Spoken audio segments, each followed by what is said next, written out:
അക്ഷയ സംരംഭകർക്ക് നിർണായക നിമിഷം. ഹൈക്കോടതി വിധി പറയാൻ കേസ് മാറ്റിവെച്ചു. Akshaya case update 2026.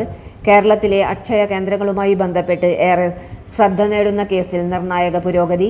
All Kerala Akshaya enterprise confederation Kerala സർക്കാരിനെതിരെ സമർപ്പിച്ച റിട്ട് ഹർജി WPC നമ്പർ 11070/2026 വാദം പൂർത്തിയായതിനെ തുടർന്ന് കേരള ഹൈക്കോടതി കേസ് വിധി പറയുന്നതിനായി റിസർവ്ഡ് ഫോർ ജഡ്ജ്മെന്റ് മാറ്റിവെച്ചു.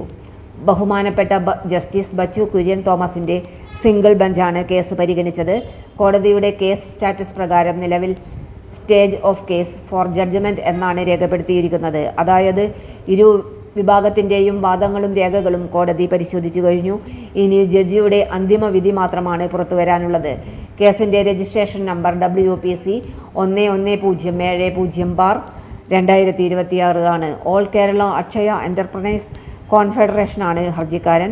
കേരള സർക്കാരും ബന്ധപ്പെട്ട ഉദ്യോഗസ്ഥരും ഉൾപ്പെടെ നിരവധി പേരാണ് എതിർകക്ഷികൾ.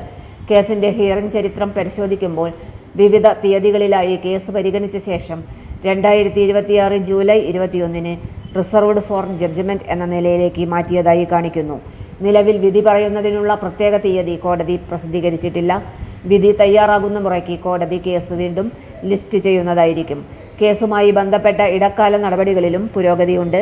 വിവിധ ഇടക്കാല അപേക്ഷകൾ കോടതിയുടെ പരിഗണനയിൽ വന്നിരുന്നു. ജൂലൈ 3 കോടതി ഒരു ഇടക്കാല ഉത്തരവും പുറപ്പെടുവിച്ചിരുന്നു.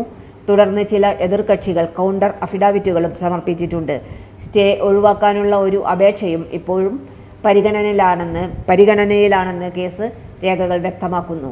ഈ കേസിലെ അന്തിമ വിധി അക്ഷയ കേന്ദ്രങ്ങളുടെ ലൈസൻസ്, പ്രവർത്തനങ്ങൾ, ഭരണപരമായ നടപടികൾ എന്നിവയെ ബാധിക്കാനിടയുള്ളതിനാൽ സംസ്ഥാനത്തെ ആയിരക്കണക്കിന് അക്ഷയ സംരംഭകരും ജീവനക്കാരും വിധിക്കായി കാത്തിരിക്കുകയാണ്. അക്ഷയ എന്റർപ്രണർഷിപ്പ് പരീക്ഷ എഴുതിയവരും ഈ വിധിക്കായി കാത്തിരിക്കുന്നു. ഈ വിധി വന്നതിനു ശേഷം മാത്രമേ അക്ഷയ എന്റർപ്രണർഷിപ്പ് പരീക്ഷയുടെ ഫലം പുറത്തുവിടുകയുള്ളൂ. ശ്രദ്ധിക്കുക, നിലവിൽ കോടതി അന്തിമ വിധി പ്രസ്താവിച്ചിട്ടില്ല. Case for judgment or reserved for judgment എന്ന ഘട്ടത്തിലാണ്. അതിനാൽ കോടതി വിധി പ്രസിദ്ധീകരിച്ച ശേഷം മാത്രമേ കേസിന്റെ അന്തിമ ഫലത്തെക്കുറിച്ച് വ്യക്തത ലഭിക്കൂ. വിധി പുറത്തു വന്നാൽ അതിന്റെ പ്രധാന വിവരങ്ങളും കോടതി ഉത്തരവിലെ നിർണായക ഭാഗങ്ങളും ഞങ്ങൾ ഉടൻ തന്നെ നിങ്ങൾക്ക് എത്തിച്ചു തരുന്നതായിരിക്കും.